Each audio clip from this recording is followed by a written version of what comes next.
And the winner for the category of Best Movie Podcast, featuring a biracial host duo who used to work in a Tex-Mex restaurant, goes to...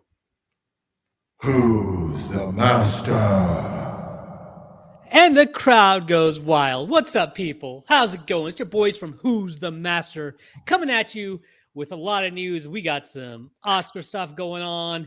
We got some Richter stuff going on. What's going on? Fantastic intro, man. That was awesome. I know. I should run by you to get a drum roll. Next time I'll have it rolling. We'll get that set up. I could have, I could have done that, but we'll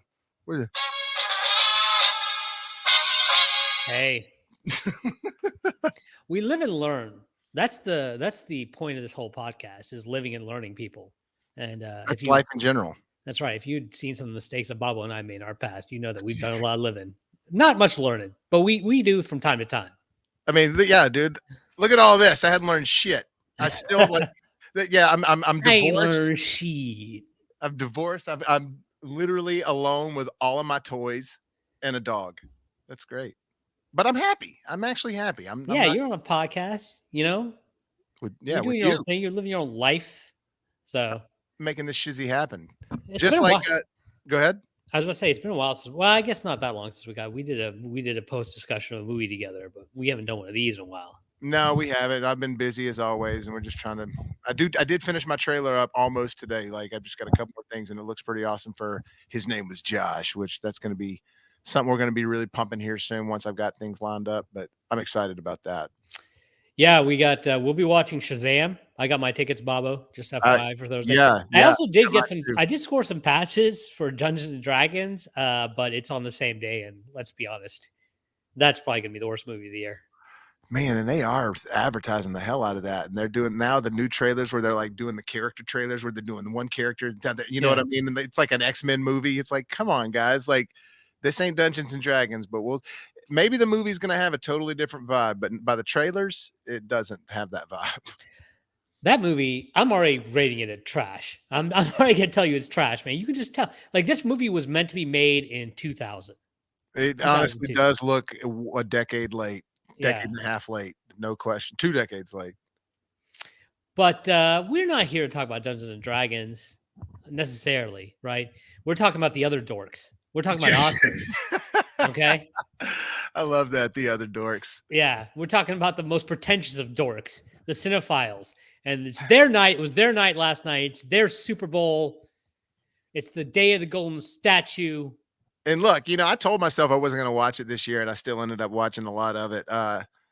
And it's this year, everybody was super behaving because of last year's deal. So everybody's like, just make sure. That didn't come up at all. Well, last year? Not at all. Not one time did somebody mention what happened last year. Well, and obviously they're going to make joke after joke after joke, especially Kimmel. But what I'm saying is that it wasn't. There was just no real. You knew it was going to be a safe Oscars. Not that I knew that the last one was going to be a crazy Oscars, but I don't know. It was just everybody kept it cool. You know what I think?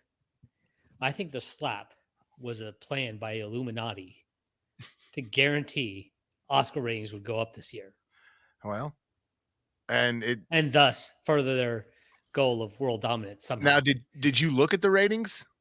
I guarantee they were higher than they were last year. Just because of because people wanted to see, isn't that funny? It's like nothing's going to happen again, but I guess people just wanted to see what was up. Yeah, for sure. Also, it does seem like theaters are back in business, which is good for us. But theaters are doing well again. Well, and man, if you look at the list of movies that are supposed to come out this year alone and this summer alone, it's crazy, dude. Like it's awesome, actually. Even if it's like, all right, you may not care about the new Transformers movie. You may not care about Blue Beetle. You may not care about the new Indiana Jones. And I can just keep listing more. But I mean, we do have all those in Shazam and Fast and Furious 10. And I mean, look, it's just going to be a fun year. Like, now, are they all going to be great? Probably not. But there's a lot of stuff coming out. There's one that's getting some excellent reviews that we're going to talk about at the end of this podcast. We're saving that one for the end. That's probably the movie that's coming out soon that you and I are the most excited about. Yeah, and I don't want to give any hints, but it contains a lot of badassery. It does. It does. And if there's anything this podcast can't handle enough of, it's badassery. I mean, you got the masculinity coming off the screen. Yo, Look at these guys. we're talking. Teenage Mutant Ninja Turtles. I mean, I I'm mean matching. us. Yeah, for sure. All right, let's talk about these Oscars. Okay, let's talk about the winners.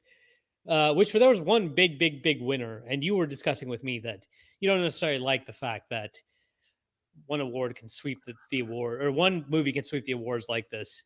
So let's talk about it. Let's talk about everything, everywhere, all at once. And you got the sort of sore thumb sticking out there with Brendan Fraser. But obviously, this is the best picture I could find. The directors just weren't taking many pictures that night, man. So I couldn't get one of all of them in it. But yes, this is with Ke Kwan, Michelle Yeoh, and Jamie Lee Curtis there, all winning Oscars for that same movie. And you haven't seen it, right? I have not. So I want to see it, but right now it's $20 to watch it. So your boy is going to wait till it gets a little bit cheaper. I'm really excited to see it though, because I love Asian cinema, right? I'm a huge Korean movie fan. Michelle Yeoh, GOAT. I was just watching GQ did something with Donnie Yen where they went over his iconic roles. One of his first roles was being a supporting actor in an action movie to Michelle Yeoh. Oh wow, yeah. I mean, he was talking about the game, dude, for a long time. Yeah, he was talking about, hey, listen, my mom was a martial arts teacher. She was my hero.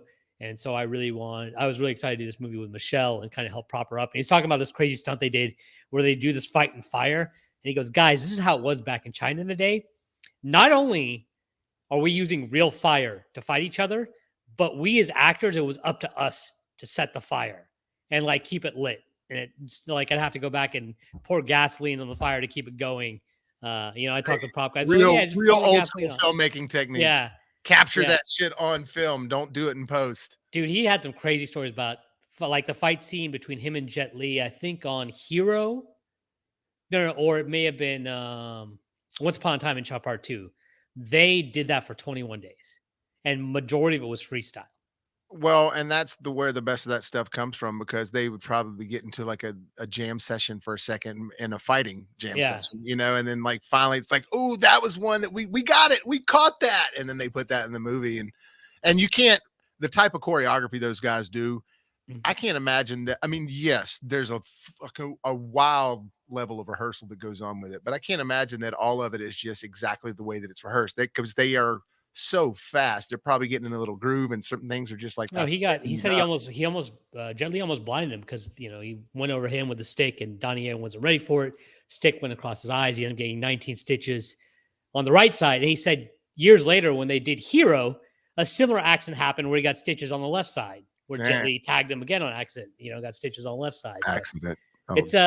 It's pretty cool. It's on GQ. Donnie Yen looks like he's literally been frozen in time. He hasn't aged one bit. Well, I tell you what, if you do want to try to watch this movie, you might be able to do a free trial of Showtime because it's on there right now. So 7-day free trial, check it out. If you haven't already used up your 7-day free trial, I've done that with a lot of services just to watch one movie.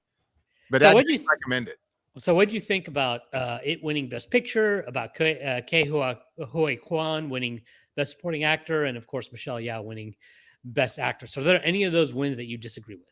No, I don't disagree with those, just because I really do think, I don't think that this is a situation where, especially with the Best Actress category, with Jamie Lee and Angela Bassett, I've seen both of the movies. They're both equally good in this. Like Jamie Lee Curtis, like actually does a character in this movie. She's not just being Jamie Lee Curtis on screen. And then Angela Bassett is just eating it up emotionally in Black Panther. You know what I mean? Right. Like as far as her acting chops. So I would have been fine with Angela winning, but with Jamie Lee winning, like it makes sense. So the acting side of it, them all just kind of sweeping that, because there's all kinds of, other things involved with acting. There's still all these different other acting awards that you can go through, but for it to sweep the very end, and we'll get to that in a little while, but it won a lot, man. It won a lot. But if it would have been a crappy movie, then I would have been kind of really upset, but it's a damn good movie. So we know another website that usually has a type of pretentious nerds I hate. But that put out another good video about the Oscars was The Ringer, and they did something about their top Oscar snubs. And what it kind of reminded me of is what's unique about this year's winner and everything everywhere all at once, and why I think people are excited that it won. Because usually you have a movie that's a trend-setting type movie that we all look back on as a classic, but it's so ahead of its time, the Oscar never gives it its due and passes it up for a movie that was written specifically for Oscar bait. We're looking at You, A Beautiful Mind. We're looking at You, Dances with Wolves. We're looking at You, Forrest Gump. There's a bunch of others that you could name that some of them were, Forrest Gump. Hey, it's a good movie, but is it better than Pulp Fiction? Well, I mean, I'm sorry, Dances with Wolves was Pulp Fiction, and Forrest Gump was a different movie that is escaping me. But Forrest Gump was Pulp Fiction. Dances with Wolves was Goodfellas. yeah. Right? Yeah, A Beautiful Mind was Mulholland Drive. That's who it topped, So, and there are others that you could go into. Hurt Locker. There's a bunch that you go into that you're like, okay, this is man. Every one of these you're talking about, I hugely agree with you. Yeah, I mean, and like I was saying to my mom the other day, because we were talking about, she was like, man, but it just swept everything. I was like, well, at the end of the day, Mom, this is an academy. It's not the world. It's just a group of people. Mm-hmm. So, I mean, you do have to remember that while it is a group of people that have stood on a board for, years now with this ceremony that they started. Yes, it's that, but it is just a ceremony that a group of people started. It doesn't really reflect on your work in Hollywood, in my opinion. Right. I wonder why the other award shows never get as much shine as the Oscars. Yeah, because I think the Oscars was the OG one, I think, and that's why. Dude, there's some controversy that go all the way back. Apparently, Judy Garland losing for A Star Is Born. A lot of people think that was a snub. I mean, Hitchcock, I think he never won a true Oscar, right? He got an honorary Oscar. Which that is also a huge shame, considering how influential he is to almost every filmmaker that's making movies today. Peter Sellers losing Best Actor for Dr. Strangelove is considered incredibly controversial. I love Dr. Strangelove. I haven't seen it. I watched it. I mean, usually it's hard to go back and watch older movies that get praised because you've come up on the newer stuff that's been influenced by it. So you've seen basically the newer version of whatever that movie brought. But I can tweak my brain backwards, though. I really can. It's hard for me. But with Dr. Strangelove, I was like, oh, this is genius. Because that political type of satire, unfortunately, still rings true to this day. Mm-hmm. He's basically making fun of liberals and conservatives. Put that in 2022, 2023, it fits right in, I need to watch that one because it's one that I know the premise and everything as far as what it's kind of about. And also I know how well regarded it is with filmmakers, but I honestly have no real good reason why I never watched it. Just never got around to it. Yeah. It's a great movie, man. It's an all-time classic. It's right there with, what's the movie I'm thinking of with the black cowboy? That's the comedy or real comedy. Blazing Saddles. Blazing Saddles. Thank you. Yes, Blazing Saddles. It's right there with the timeless classics where you can watch them to this day, or at least going back and watching them, even years after when I did, they were still great. All Mel Brooks stuff is very rewatchable. You would think History of the World I rewatched recently. Have you seen History of the World Part 2? Yeah, both of them. Yeah, and both of them I loved, but I rewatched them recently because I wanted to get a friend on them. I was like, oh, you have to see it. Let's go watch it. And I'm watching it together with them, and they're not laughing, and I'm kind of looking at it as well and be like, yeah, this isn't as funny as I remember either, Yeah, I'll have to rewatch it, but I remember Young Frankenstein being awesome. Spaceballs is the pinnacle. Yeah. Men in Tights, Dracula Dead and Loving It. Dude, when he's offered him wine outside the picnic, and he's all, I don't drink vine. And the way he says it, though, it's just so over the top, and he's like, vine. So stupid. Well, let's talk about some of the other high points. Ke Huy Quan with another emotional speech. Awesome, dude. And then his post-Oscar speech where he shouts out, Goonies never die. Dude, the guy was feeling something he had never felt in his entire life. It's just amazing because it's later in his life. And he's not an old man by any means, but he's not a kid anymore. And he's not even in what's considered to be your prime in Hollywood. And he's going to get some roles now. And that's awesome. And I'm glad that he's going to be included back in things. And the fact that he got to hug Harrison at the end and he still calls him Indy, that was just amazing. Corey Feldman was watching and live streaming him winning the award. Sean Austin gave him a shout out. But I think the most important takeaway was after you get him winning and Brendan Fraser winning, I think we can now go back and realize how important Encino Man was Dude. to film history. Hey, and look at this, an Oscar one back there. Sean Yeah. Astin got nominated for stuff for Lord of the Rings. So That's it's right. like, 3 Oscar winners in one movie. Can you even imagine? Can you from even imagine? Encino Man, dude, that's hilarious. Now, Yeah. Paulie, you got shafted, dude. You need to get back in the game and get yourself an Oscar. Especially when he had the best line in that movie, wheezing the juice. I mean, come on. Hey, I loved Pauly Shore. In the Army Now was hilarious. Son-in-Law was hilarious. Encino Man's obviously classic. But I've rewatched Son-in-Law. It's funny, dude. Still made me laugh. I mean, Pauly Shore's family is very important to comedy. You know, his mom being the owner and operator of the Comedy Store for so long, where so many great comics have come up. Yeah, and he never really gets his due. I mean, listen, he was a product of his time, but he was the product of that time. Like, he fit in perfectly, you know? So I thought he was funny, man. he was funny back then, for sure, for sure. You know, his career hasn't really gone anywhere since then. But when you have like a peak like that, does it really matter? You know, you and I were talking about our former crush, Jennifer Love Hewitt. Yeah, she didn't really do anything after her peak, but her peak was so bright that not a lot of people can have a peak like that, you know? It's true. Yeah. And even though her peak has gone down, she will be remembered for a lot ever. But then that's kind of how Hollywood is, you know? Yeah. But We also, I was very happy with him winning that award, though. I just loved his speech. It just felt right, you know? of course, you can't have any type of thing happen in this world without Twitter getting their paws on it and creating controversy. Controversy happened because Angela Bassett was shown as being distraught when Jamie Lee Curtis won. A lot of people think Angela Bassett should have won. I think a lot of it is just because we all love Angela Bassett, right? And her performance in Wakanda Forever was fantastic. Being that I haven't seen everything everywhere all at once, I can't really comment on whether she should have beaten Jamie Lee Curtis, who is another GOAT who long deserved an Oscar, right? Yeah.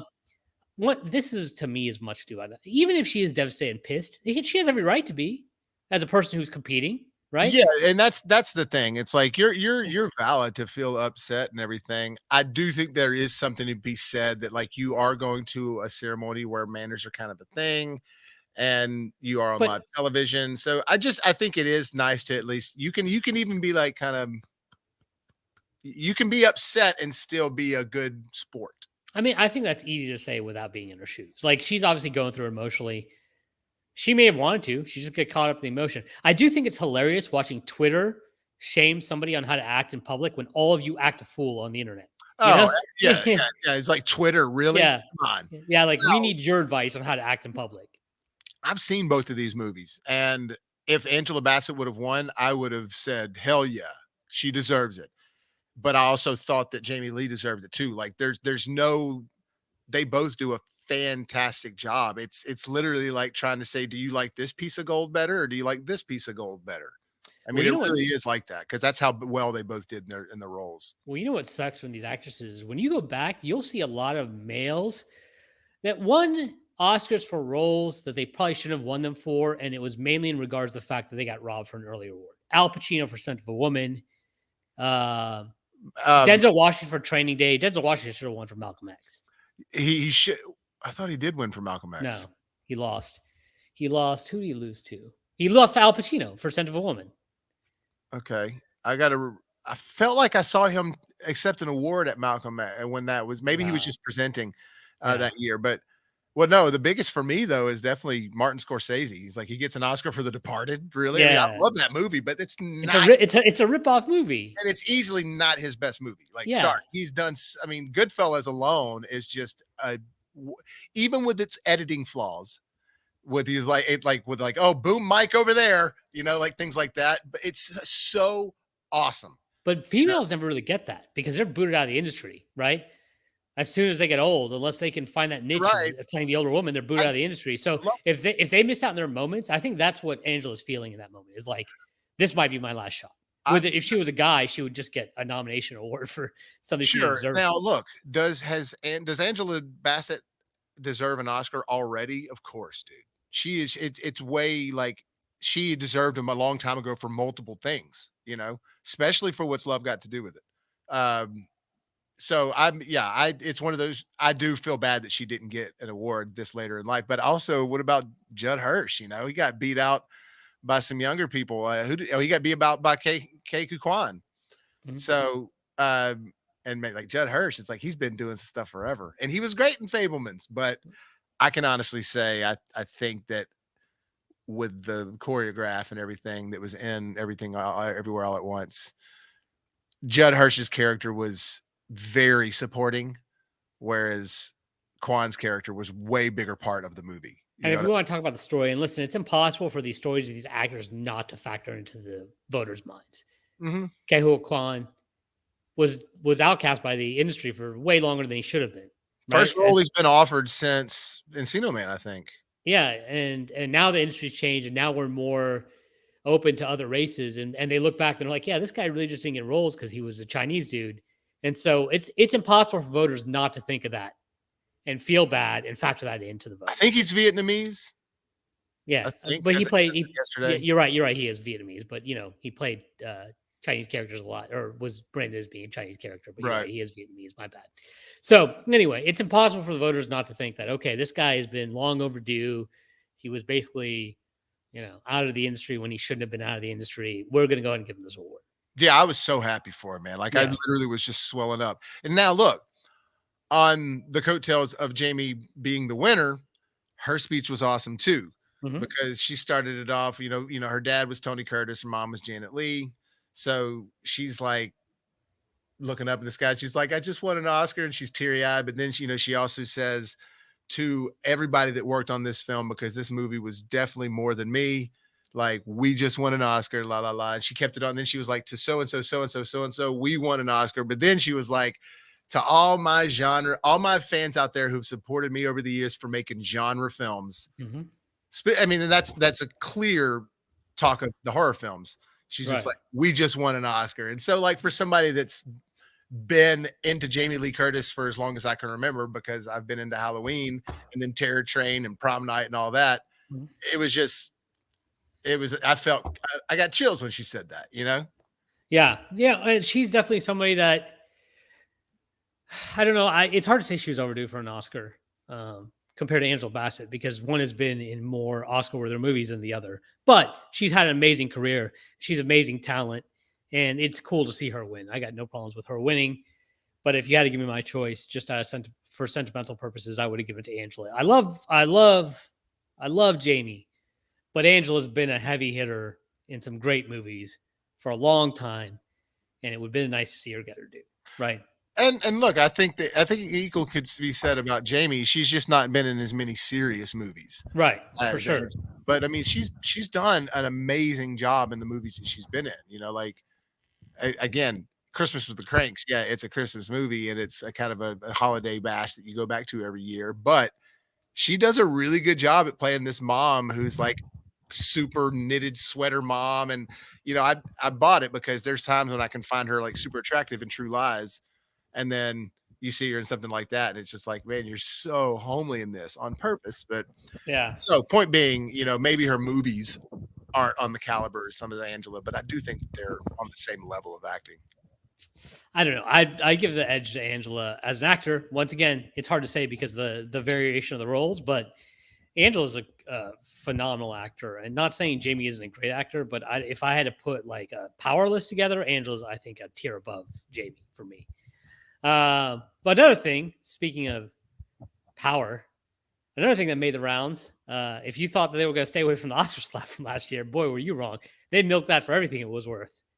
Yeah, no, they definitely talked about it for sure, which is, I mean, I didn't think they were going to stay away from it, not when you have a comedian hosting.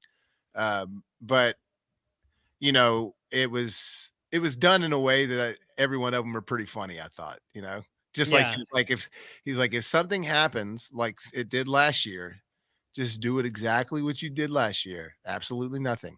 Just sit there. Yeah. And what was he said? He said if somebody slaps somebody, or if there's any violence in this today, the person who perpetrated the violence will be awarded the Oscar for Best Actor and get to make a 19-minute speech. That's going to go down as one of the most ridiculous moments. That it's sad because listen, my former co-host, two black guys, Cleasy especially, they revere Will Smith because Will Smith is a personification of black excellence, right? Has been for a long, long, long time. He's the guy that showed that, hey, listen, black people can be more than just thugs, right? We can be excellent. We can be rich. We can be shown as intelligent. We can be shown as action stars. And for him to flush that down the toilet, they didn't want to accept that was going to be the case. But it's definitely stained his reputation. He's turned into a punchline. I mean, he really has, man. Even though, Emancipation was said to be really good, it's hard to look over that. Just because it was such a public, like, on live TV type thing. If it would have been a scandal, there would have been an affair. If there were, and then we were hearing about it, and then he's being questioned about it in the news, it's different. Yeah. Then you're like, oh, it's got personal stuff, but when you see the live TV thing, it's like, wow. Well, I think the problem is Chris Rock is a short comedian, quote unquote nerd, right? Will Smith is he even calls himself that in this new stand-up. He's like, look at me, man. Yeah, and we're going to talk about the stand-up later. Obviously, since I'm surrounded by nothing but comedians, I've got some unique perspectives on stand-up. But yeah, I mean, like, it comes across as bullying, And there are people that could say, hey, well, Chris Rock was bullying his wife, and some other people say, hey, it's a comedian, take a joke. I mean, there's different lenses you can look at, but the physical violence is going to stand out more than the joke is, right? Well, you just don't do that, man. Sorry. You talk to him after the show about it. I think, and that's another thing. If Will Smith had slapped him after the show, we're probably not looking at it the same. We're probably like, hey, man, you made the joke. Somebody came to you after the show. I guess it is what it is. What up, Ez? Ez, what's up, buddy? I see you there. Oh, man, you're up late. It's late on his side of the ocean. We're just talking about the old Oscars, man. The winners, the losers, the upsets, the snubs, all that stuff. Oh, we're about to talk about some stuff that he's going to want to talk about because he's gonna bring it up. He's gonna wonder why it's not coming up. But before we get to that, let's go ahead and talk a little Last of Us, because I know I've finished out the series, but you haven't. But you played the game, right? Well, no, I have not. Yes, I played the game, but I have not finished the series, and it just finished. And so I think was it 8 total? 9. So I think I'm 3 behind. It's good, man. It follows the game though, so you pretty much know what's going to happen. Okay? I do know what's going to happen, but it's still like they use real drafts in this episode. Let's put it that way. I'm okay. You remember that game scene from where they're feeding the drafts? To be honest, I don't. Okay. Well, that scene comes up, and they use real drafts in the scene. Well, also when I played that game, I was a little different mindset than I am now. I love Last of Us. Finished it today. It's a little episodic, yeah. I mean, but it follows close to that game plot. So. But they also did a good job, and then from what I've watched, because I need 7, 8, and 9 to watch. But they, even though you're waiting for monsters a lot of the time and stuff like, and it's very character driven, man. I feel like that you're just so into the characters that it's awesome. The monsters. This is like Game of Thrones, White Walkers, right? The monsters really didn't make an appearance in the show at all, right? But it's not about the monsters. And I've read some criticism about the ending. You obviously know how it ends, right? With Joel taking out, and some people are talking about how it was selfish. Joel's being selfish, not letting Ellie save the world. They don't get the point of the game. Is not about zombies. It's about a man who loses his daughter and finds a new one, and learns how to be a protective parent again. Mm-hmm. Okay. And as far as Ellie, Ellie wanted to make the sacrifice. Why not let her? Ellie's also a 12-year-old girl who just went through a lot of major trauma, almost got, raped or whatever. And now she's decided to make up for it. I need to be the savior of the world. And as an adult, as her father figure, it's perfectly natural for that father figure to be like, that's not what she wants. She thinks that's what she wants. But time is needed to heal all wounds. And if it's your kid, are you really just willing to offer up your kid to save, quote unquote, save the world on a possibility? I don't think so, right? And that's what the whole show is about. It's not about zombies. It's not about any of that other stuff. It's about trauma. It's about overcoming trauma. And it's about finding new hope in the form of a new daughter. Yeah, no, you're definitely right. And I think that they do advertise a little bit of the more of the horror aspect in the trailer. So when you're watching this, you might be a little thrown off that it's not as horrific the whole time. But I feel like if you just start watching it, you'll get wrapped up into it and realize that you still like it. It's just not what you thought it was going to be. As I don't know if you played the game, but if it follows closely to the game, that's not really going to be an issue. Sorry, buddy, but dun, dun, dun. Yeah. But as I don't want to tell you if you don't know. So if you don't care, let us know, and then we'll tell you. But I do know I can say this, that Ellie is in season 2 because she's in the second game, and they're going to bring Bella Ramsey back for season 2. They are. She's 19, right? And so they actually binded her in this. I don't know if you've read that, but they had to put a chest binder on her to make her look younger. Oh, I didn't She know that. wasn't That's developed got yet. to be painful. That's what. Well, she said, yeah, it was kind of a little of a struggle some of the time. So they made her look younger in this, even though she does naturally look young. Hmm. They made her look even younger than she actually normally looks. So I think it'll be fine when in the season 2. I don't want them to recast because she's great. No, yeah, I 100% agree. So I'm excited for season 2, and yeah, it's a slow show. That's why it's hard to watch sometimes, even though you love every episode. When it gets to the next episode, you're like, okay, this is going to be a slow show. I know I'm going to love it by the end, but like you can find all sorts of excuses not to watch it. But by the time you finish, you're so glad you watched it. And it's Sure. definitely a top tier show. Last episode had over 8.8 million viewers. It surpassed House of Dragons.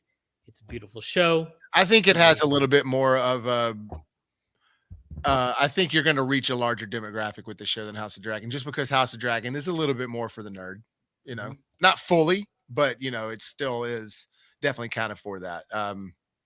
Yeah, but I'm definitely looking forward to finishing it off, and I'll probably finish it off all at once. You know. Yeah, it's excellent TV, man, and I'm really excited to see season 2.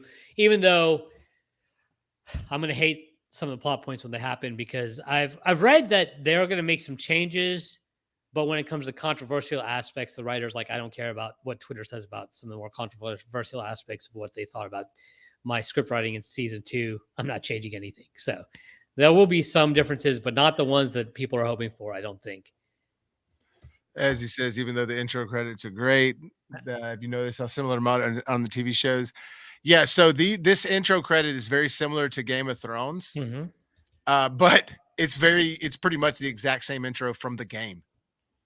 Oh, is it? I didn't know that. Like okay. when you start the game, because this is one of those games that starts like these days. Games start like a movie. They have like an opening credits thing after an opening scene that you play, and so when it starts off, it has this. It's the same music, but it has the whole like stuff growing throughout stuff. They just tweak it on the HBO one to make it look more like Game of Thrones. It's better looking. You know what I mean? It's more updated but the whole going from spot to spot and then you seeing the sort of evolution of things through the fungi, just to like the Game of Thrones, you're going through the different game pieces. And so, yeah, very similar, but it is literally the same music and the same concept as far as video. Okay, well, we won't talk about what we predict for season 2 because it's hard for us to do that since we kind of know. However, what do you guys think will happen in season 2? Why don't you comment below? Also, what are your thoughts on who won the Oscars and who you thought should have won? Comment below. Hit that like and subscribe as well. Yeah, definitely hit the like and subscribe and the notification bell. But real quick, going back to the Oscars, because we didn't really talk about the full-on winner at the end. We kind of got stuck up on the actors themselves. But I definitely think it is worthy of getting Best Picture, and I thought it was worthy of getting Best Director, and I thought it was worthy of getting Best Original Screenplay. But it's just kind of like when it sweeps it all like that, and all the other awards too, it was just kind of crazy. Well, they didn't get Best Actor, right? That went to Brendan Fraser. So it did. Which it's funny, dude. Look, I love Brendan Fraser. I do. I think he's a really great guy that's been overdue. He's been in the acting industry for a long time. He's been trying his ass off, School Ties and all that stuff. But man, he cannot. And again, I say this without thinking anything bad about the guy. I don't think anything's wrong with him. He's a nice dude. He just can't seem to not act like an idiot in front of people at awards. He just is so awkward. Yeah, he's a nerd. He's definitely, he's one of those guys. So I knew some guys that went to high school with Ashton Kutcher, right? Ashton Kutcher is now like a sex symbol dude. They told me, dude, when this guy went to high school with us, he used to creep everybody the F out. He was a total nerd. He couldn't get girls. I could see Brendan Fraser also being that guy. Like we knew Brendan Fraser as the guy from The Mummy, the guy that all our girlfriends wanted to date. I could see him. Man. Yeah, I could see him in high school being that awkward nerd for sure. Like you remember his famous Oscar slap, right? The whole. Oh yeah, that's right. That's right. Yeah, I could see him being a total dork. And I think you're a great actor, dude. I really do. I'm not hating. I just think it's like when I'm watching it, it's like, man. But anyway, I wonder if getting fat will be the next mentally handicapped for acting. That whole scene that from Tropic Thunder where, as long as you don't go full R word, you can win an Oscar. I wonder if being fat is going to be the new version of that, since Brendan Fraser won one for getting fat for The Whale. Well, but he didn't.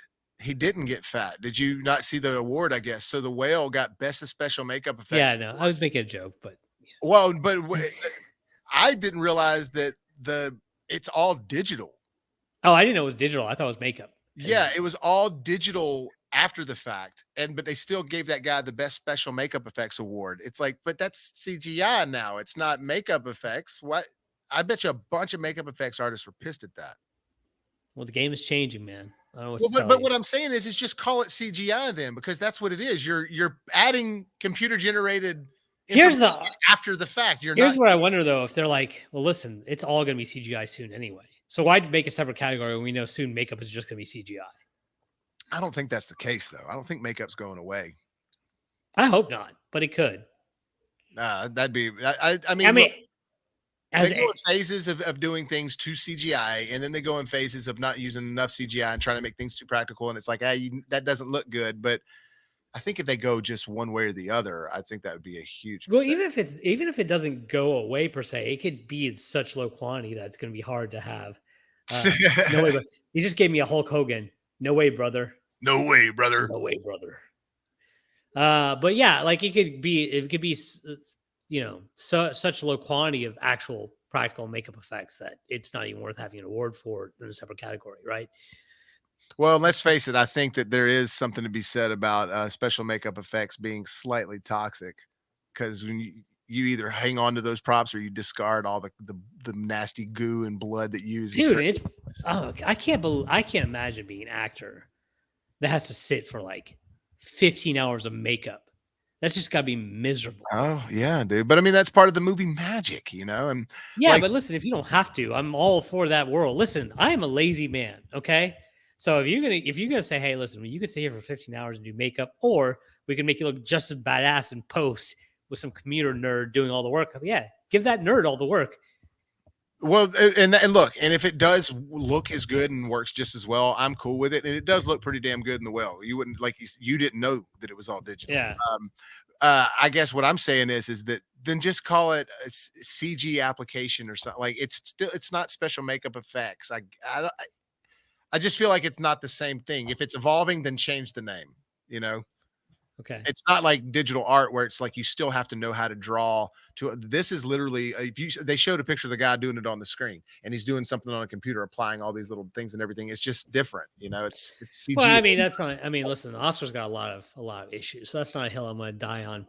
Well, me, I just thought it was weird. You know, it's a hill that I'm going to die on. Though this is a subject I want to get on since as maniacs here. I think we need to talk about it. I think we need to talk about a new project that's been greenlit that I'm pretty passionate about. I'm pretty passionately against because it has to do with the least talented man in the history of Hollywood somehow scamming his way into another project. There is a sequel to the awful He-Man Revelations in work called He-Man Revolution, which is such a crappy title name. Look how bad that looks, by the way.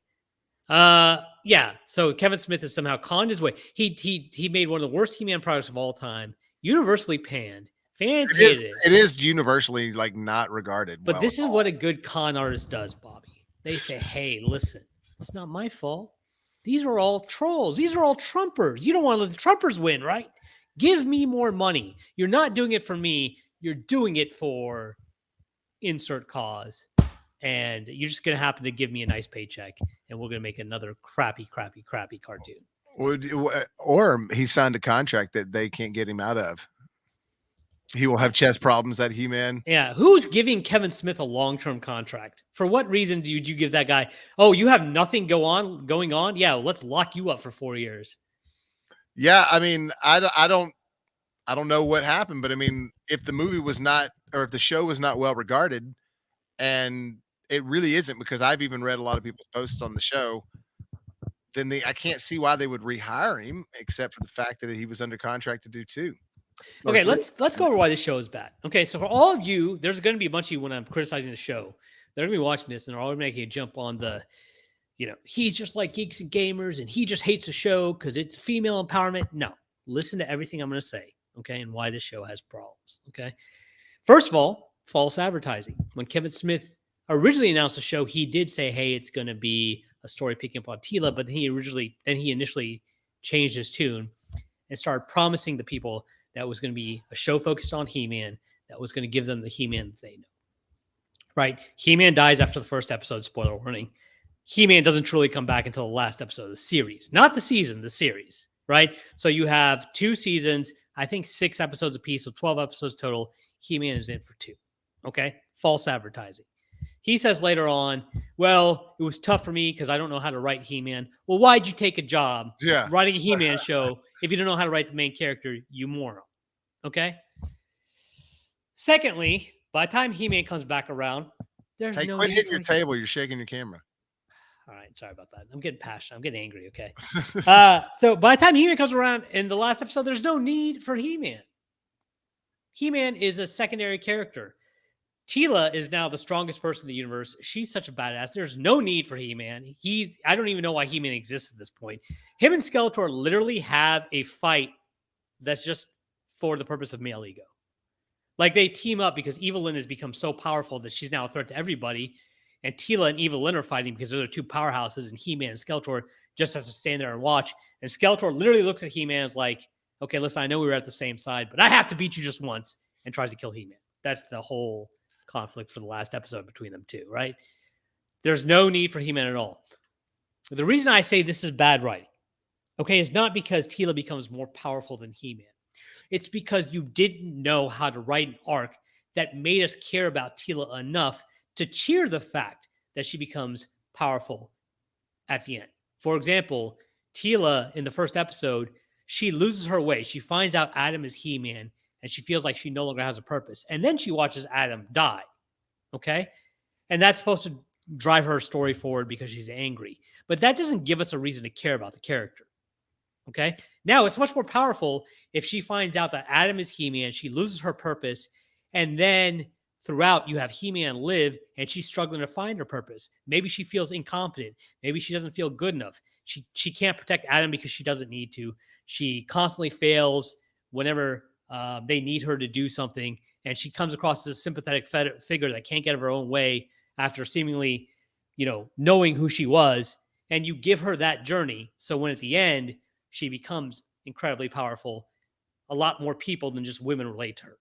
People who feel like they don't have a purpose in life or feel like they're never good enough can relate to this character who now finds himself gaining a lot of power and becoming the focal point of the story. And it's something that everybody can pull for. That's a good way to write that character. But he's not good enough writer to do that. Well, I'm sorry. You lost me, man, because you were just like going through it episode by episode. Well, you know what? Here's the thing. If you're going to defend Kevin Smith and not watch it, I don't want to hear it. It's like I'm going to a judge. Look, I'm trying. I don't go to cartoons. I don't watch a lot of cartoons. So I'm not going to sit there and get excited about even if Tim Burton makes cartoons again, because I'm just not interested in that.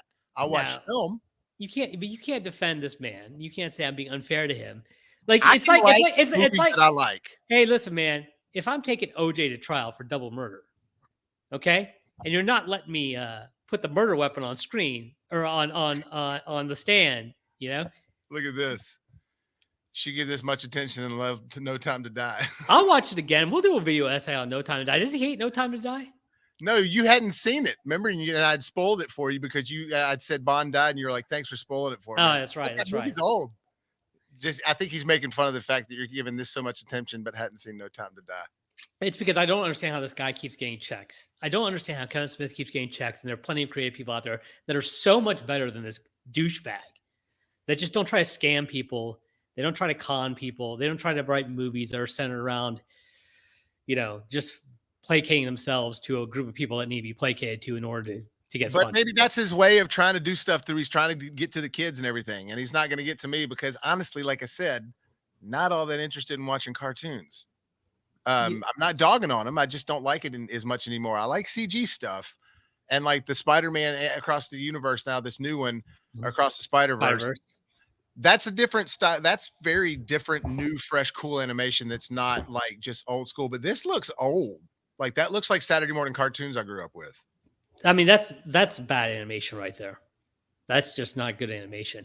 I do want you to watch this. You can, like I said, you can fast forward through a lot of it.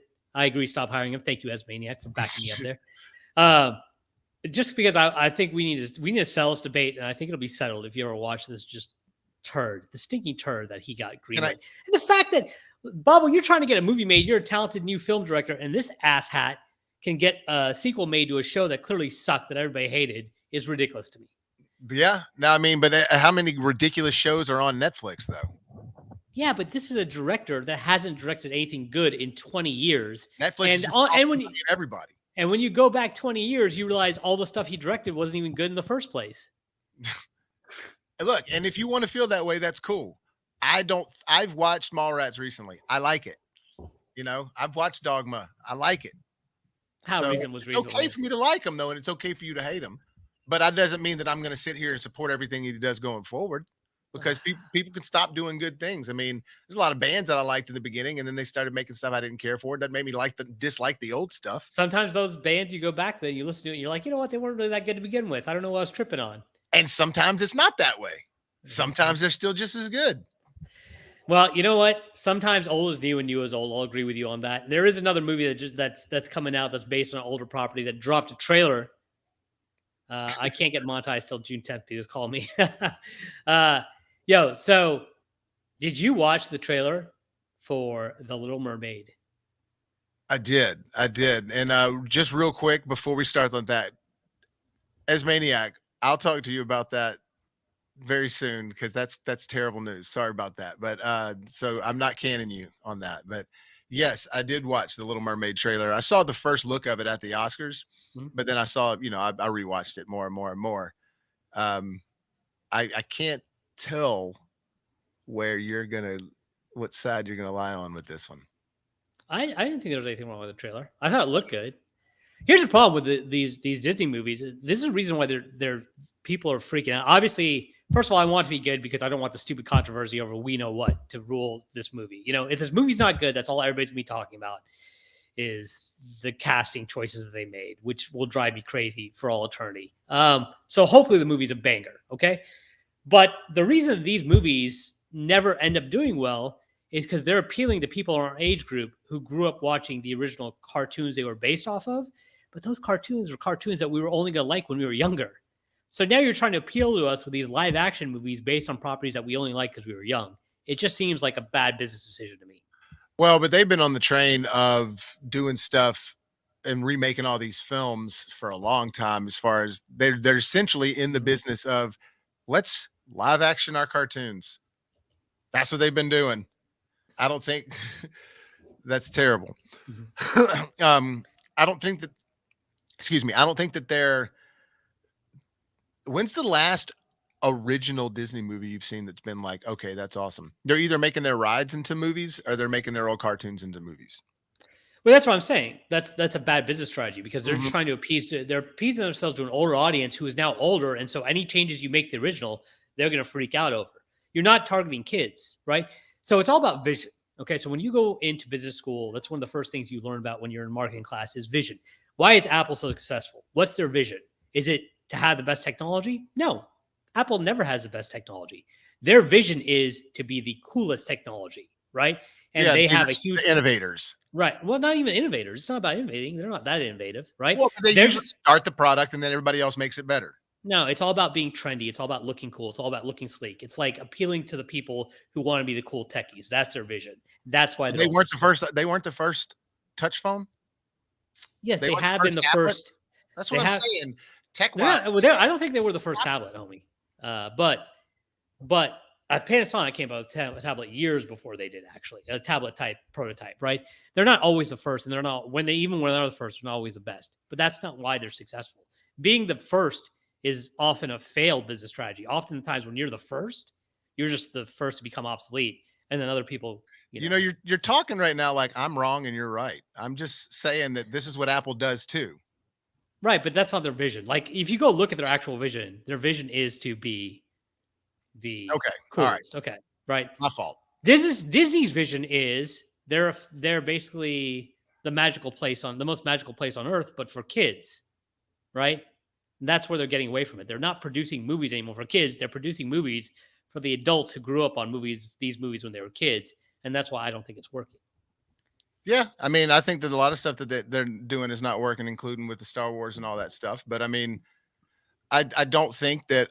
I thought Maleficent was good. I thought that's a weird cut down, man. You British are usually much more witty than that. uh, yeah. So thanks for interrupting me there, Anshul. Go But ahead.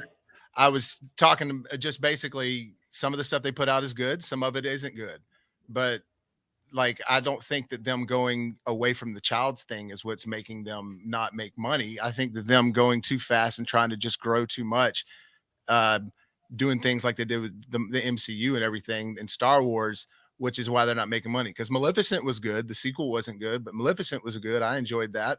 I enjoyed Jungle Book, even though it was a cut and paste copy of the cartoon, still was cool. Aladdin, I actually liked. I thought I was going to hate it. I actually enjoyed it.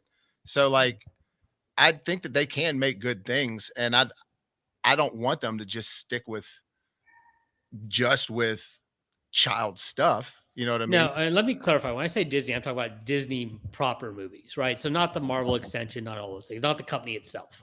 The Disney movies themselves, the Disney moniker that we grew up with were animated movies that we loved when we were kids. But I mean, marketing Disney movies to us now, when we have Marvel, we have all these other things that we're going to watch, I don't think is smart for them. They should just keep going after kids. Kids have made the money for since 1940s, you know? So that's what I'm saying. Like those Disney movies proper, like if these kids aren't feeling the live action movies, stop making live action movies. You know, I don't know how much money they're making on these. First of all, it's got to be more. Well, animation is pretty expensive. No, I think that they make money on the live action movies because the parents take their kids to see them, just like the Pixar ones, because the parents want them to be good. It's kind of the reverse. Like the Pixar ones, they take the kids, and the parents want to go because the kids want to see it, but then the kids are like, "Okay, I'll go," because the parents are like, "Cinderella was awesome when I grew up," and they probably showed them the cartoon and all that. I just think, Beauty and the Beast, it was all right. Cinderella, nothing to really write home about, but I don't know. I think I don't. Mulan, a lot of people bagged on Mulan.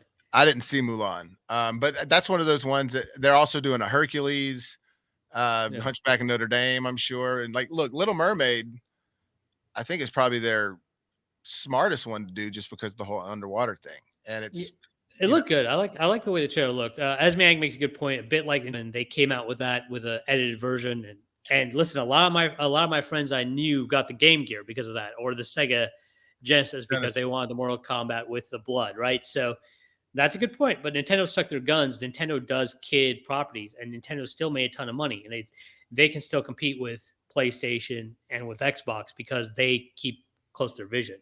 And so that's what I'm talking about with those. but even with them, they aren't competing. They're their own little other thing. Yeah. They don't make the type of money that PlayStation and Microsoft do with their game systems because they don't reach that demographic because it's just for the kids. I think they still do pretty well in Japan, though. I think they do good, but I mean, like PlayStation 5 against Nintendo, ain't no way. Nobody cared for Hercules or Hunchback. It was what it was. It was coming to its end. Yeah, I think Hercules did kind of mark the end of the golden age of that animation cartoon. Yeah, I'll agree with you on that. I have to look at the numbers, but I could see where you're right about that. Toy Story, yeah, I mean, our first big one, right? Or was it A Bug's Life, the first one? Toy Story was the first one, Pixar wise. Yeah, I think it was Toy Story. Yeah. Bug's Life is right after. But yeah, listen, we'll see. We'll see with the Little Mermaid. I mean, it looks good, but at the same point, am I interested in seeing a Little Mermaid? I mean, I'll watch it because of this channel. If it wasn't for this channel, I don't know if I would. You know, and nothing against the movie. It's just I'm too old to watch a Little Mermaid. Yeah. You know? I mean, I'd be lying if I'd be saying I wasn't a little curious to see how they're going to do it just because I saw that movie so much growing up. I had a lot of girl cousins and stuff like that. So I watched Aladdin also and watched Beauty and the Beast, watched Lion King. I watched it all, Jungle Book, everything. But that one I did see a lot. So it's kind of just like Ninja Turtles, you know, it's like, I got to see how they do it, but I'm not like sitting here frothing at the mouth to go see Little Mermaid. Yeah, and listen, I know some of you feel some type of way about Little Mermaid because of casting choices. I mean, I don't know what to tell you on that one. You know, it is what it is at this point. I think she looks great as Ariel. I mean, yeah, it looks I think like so Ariel too. to me. So looks like the girl on the cover of the movie to me. And apparently, is that she's the one that's doing the actual singing? Yeah. Haley Berry, which is very confusing. Yeah. And Hallie. Yeah, exactly. So we'll see what happens. But so far, so good for the trailer. All right, we got a number of ways we could go. We're getting close to the hour, so let's kind of hit some of these so we can talk about the main thing we want to talk about, which is the new movie that's coming that we want to talk about. Stranger Things is getting a prequel, but it's going to be in the form of a play. And also, the Sentry has been cast for the new Thunderbolts movie, and it's going to be Stephen Yeun. Yeah. Oh, that's pretty cool. That's Yeah. interesting So that they're getting him to do it. I wonder if there are people freaking out because the Sentry, of course, is a white blonde guy, but I don't have the bandwidth to talk about that stuff anymore. So if you are freaking out about that, go and comment below, but don't expect us to talk about it. Yeah. Like, let's just see what they do with it. Yeah. All right. So a new movie is coming out that's a sequel of a sequel of a sequel. And listen, man, early reviews have been phenomenal. And of course, we were talking about John Wick Chapter 4 as Bobby spoiled for you a few seconds ago. Way to go, Bobby. Yeah, I thought you were leading. I thought you were leading straight into it. John Wick Chapter 4, man. So I watched two videos, one from IGN and one from another pretty big YouTube channel that I can't remember. They both gave it perfect 10s. IGN went as far to say that it was the best John Wick movie. Now, there's also a lot of reviewers saying that Scream 6 is better than the first. So, Yeah. I didn't really see those. I don't know how you would say that. Anybody that said that's got to be a little crazy. But listen, those, that's just the early reviews I've seen so far. I'm actually going to see 89% Rotten Tomatoes, 5 out of 5 on IndieWire, 89% based on 37 reviews. So, yeah, no, I mean, I'm excited about that. I'm looking at the negative reviews right now. Gregory Lawrence of Consequence, obviously just some douchebag who need to put out a negative review because that's the only way he's going to get clicks. And also Grace Randolph from Beyond the Trailer. Grace Randolph, actually, I think she is a critic of some repute. Now, what happens if you watch it and you don't like it? Yeah, I mean, Grace Randolph, I could see her just not liking it. I think she is actually a critic that just calls it like she sees it. But some of these guys, when it's like from Consequence Magazine, you're like, all right, bro, you're probably just looking for troll clicks. That happens quite a bit, right? But those are the only two negative reviews out of the 39 or 37. Yeah, no, that's good, dude. I'm excited about it. I mean, that's one of the very rarely have I seen a movie like that first movie that it's like, oh, they're making two more. All right, here we go. But it's like, oh, all right, they're badass. So yeah, I'm hugely excited about this one. And the fact that it's not coming out 10 years after part 3. I do. Your mom's seen them. What was that comment? I didn't see it. You didn't keep I feel like you have John Wick bed sheets on. I said, I do. Your mom's seen them. Yeah, no, they're awesome. Yeah. Easy with the mom jokes though. I got to. We gotta have the signature. So what is when you do 4 movies? Is it quadrilogy? Quadrilogy is what they call it, and I don't know if it's quintology after that, and then I don't know what you call after that. They just call it a collection. But it is. I mean, they're going to do more, I'm sure. But like I said, the fact that it doesn't come out 10 years after this one, like the Matrix Revolutions, part of the reason that's so bad is because it's so disconnected. Zombieland 2, funny movie, but just a little too late. Mm-hmm. Anchorman 2. Right. Again, funny movie, but you can feel the disconnection. And the fact that this is going to be like feeling like it's still in the momentum of we're still reeling kind of from Parabellum. You know what I'm saying? So this topic goes out as Maniac, and I think I'm going to say yes on it just because if John Wick is a smash hit, does he pass up Arnold on the action hero pantheon list? No way. What about Sly? He's got to go over Sly at this point. No. The Matrix and John Wick. I mean, come on, dude. Okay, 7 movies. That's gonna pass up what Sly did and pass up. Dude, you got 7 movies just in the Rocky franchise that he's done. So yeah, not all of them were good, and not all of them was he the lead. There was 4 good ones. So only 3 good Matrix movies. Only 1 real good one. Mm-hmm. So now we're talking about 4 movies. 4 good John Wick movies. So 5 good movies that are like top. No, and Johnny Mnemonic, which is under rated classic. Look, I'm not gonna say that Keanu Reeves is topping Arnold Schwarzenegger. That's ridiculous.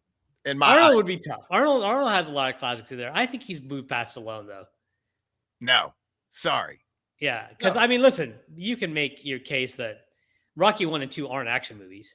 First Look, of all, we just lost this maniac. He just left. Rocky 1 and 2 aren't action movies. Okay, those are cinema movies. Rocky 3 and 4 are the he's here.